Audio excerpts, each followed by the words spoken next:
पश्चिम Asia में तबाही का नया अलार्म। खार्ग आइलैंड पर अमेरिका का विनाशकारी हमला।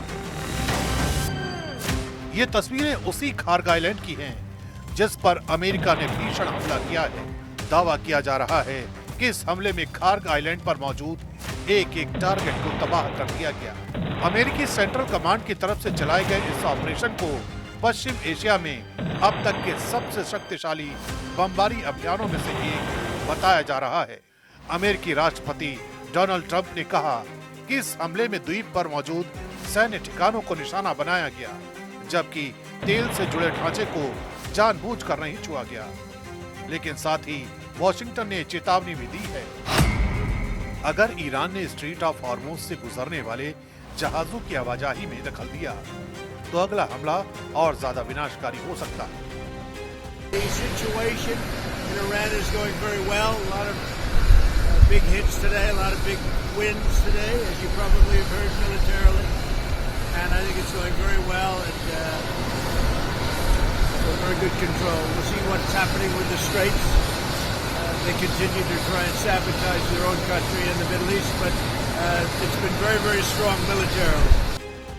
खार्ग आइलैंड पर हुआ यह हमला कोई साधारण हमला नहीं माना जा सकता, क्योंकि अमेरिका की तरफ से इसे कई खास मकसदों से टारगेट किया गया है।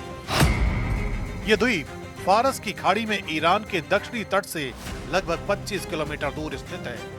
प्रशासनिक रूप से यह ईरान के बुशहर प्रांत का हिस्सा है। खार्ग आइलैंड वो रणनीतिक द्वीप है जिसे ईरान की आर्थिक शक्ति की रीढ़ कहा जाता है।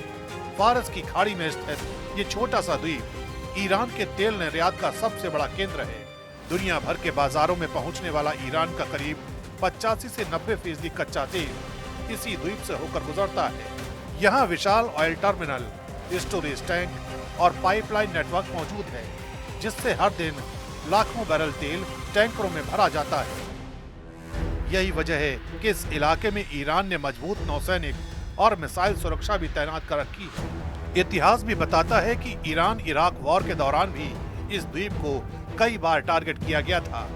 अब एक बार फिर यही द्वीप पश्चिम एशिया की बढ़ती तबाही का नया केंद्र बनता दिखाई दे रहा है, क्योंकि अमेरिकी राष्ट्रपति डोनाल्ड ट्रंप ने साफ कह दिया है कि ईरान को सरेंडर करना ही होगा। ईरान की सेना और इस शासन से जुड़े लोगों के लिए बेहतर होगा कि वे अपने हथियार डाल दें और अपने देश का जो बचा है उसे बचा लें। ईरान के पास ऐसी किसी भी चीज की रक्षा करने की क्षमता नहीं है जिसे हम निशाना बनाना चाहें। ईरान कभी भी परमाणु हथियार हासिल नहीं करेगा और न ही दुनिया को धमकी देने की क्षमता हासिल कर पाएगा।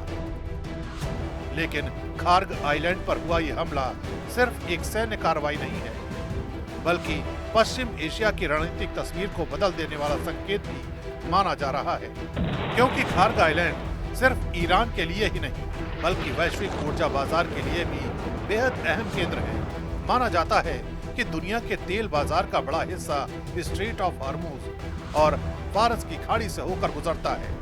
ऐसे में अगर खार्ग आइलैंड पर तनाव बढ़ता है तो इसका असर सिर्फ ईरान तक सीमित नहीं रहेगा, बल्कि पूरी दुनिया के तेल बाजार और समुद्री व्यापार पर पड़ सकता है। यही वजह है कि खार्ग आइलैंड पर हुआ यह हमला अब पश्चिम एशिया में बढ़ते युद्ध और संभावित वैश्विक ऊर्जा संकट की सबसे बड़ी चेतावनी के तौर पर देखा जा रहा है।